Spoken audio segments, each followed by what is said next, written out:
अरे आज इतना सही कूड़ा है, बस मुझे लगा ज्यादा कूड़ा होगा।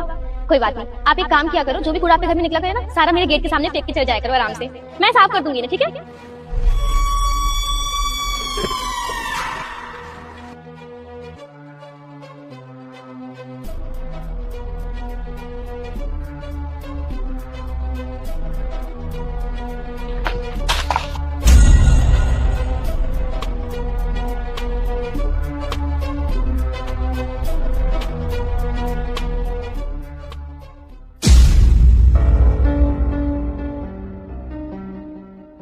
अरे आप आ गई। मैं कब से आपका इंतजार कर रही थी कि आप यहाँ पे आए, कूड़ा फेंके, फिर मैं सफाई करके अंदर जाऊँ।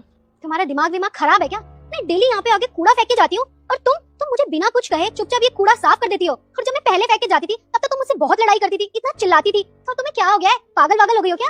अरे नहीं, मैं पागल नहीं हो गई हूँ, बल्कि समझदार हो गई हूँ। तुम्हें पता है, जब तुम पहले कूड़ा यहाँ फेंक के जाती थी तो मुझे बहुत गुस्सा आता था। मेरा मन करता था कि मैं सारा कूड़ा ले जाकर तुम्हारे गेट के सामने फेंक के आ जाऊँ। तब तुम्हें समझ में आएगा कि कैसा लगता है जब कोई सामने कूड़ा फेंक के जाता है। तो पर फिर मेरे हस्बैंड ने मुझे एक बात समझाई। रुक जा मेरे बेटे, मैं तुझे आशीर्वाद देती हूँ कि अगले कुछ ही दिनों के अंदर तुम एक धनवान व्यक्ति बन जाओगे और तुम्हें एक बड़ी खुशखबरी मिलेगी। लेकिन बेटा तू भी मेरा सच्चा भक्त है, तो इस भले इंसान की वीडियो को लाइक सब्सक्राइब कर देना। तथास्तु मेरे बेटे। लेकिन अब ना हद हो चुकी है, इसका रोज का हो गया। रोज आती है और कूड़ा हमारे घर के सामने फेंक के चली जाती है। ऐसा कोई करता है भला?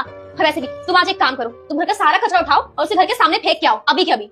यार नव्या देखो, ठंडे दिमाग से सोचो। और वैसे भी ऐसा करने से ना कोई फायदा नहीं है, ऐसे लोगों को प्यार से समझाना चाहिए। कैसे समझाएंगे प्यार से? हाँ, कितनी बार समझा चुकी मैं उसे कि यहाँ पे कूड़ा मत फेंका करो, मत फेंका करो, पर वो मेरी बात सुनती ही नहीं है। और वैसे भी तुम खुद सोचो ना, आज वो फेंक रही है, कल को पूरा मोहल्ला आएगा और यही कूड़ा फेंक के जाएगा। कौन साफ करेगा उसे? मुझे साफ करना पड़ता है ना।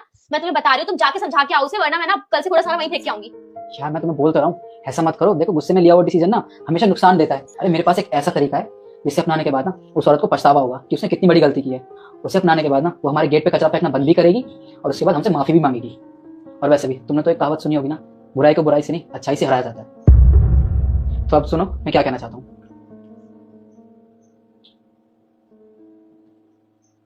ठीक है, मैं ऐसे करूंगी। और बस मैं उन्हीं की बात मान रही हूँ। और वैसे भी उन्होंने गलत ही क्या कहा, सही तो बोला। मैंने तुम्हें कितनी बार समझाया कि हमें कूड़ा ऐसे किसी के गेट के सामने नहीं फेंकना चाहिए, ये अच्छी बात नहीं होती है, लेकिन तुम्हारे समझ में नहीं आया। उल्टा तुम मुझसे लड़ती थी और कूड़ा यहीं फेंक के जाती थी। और वैसे भी तुमने वो कहावत तो सुनी होगी ना कि भैंस के आगे बीन बजाने का कोई फायदा नहीं होता। तो बस मैं तुमसे बार बार लड़ाई करके अपना ही लॉस कर रही थी। लड़ाई करूंगी, गुस्सा करूंगी, खुद का ही लॉस होगा, तुम्हारा तो कुछ जाएगा नहीं इसमें।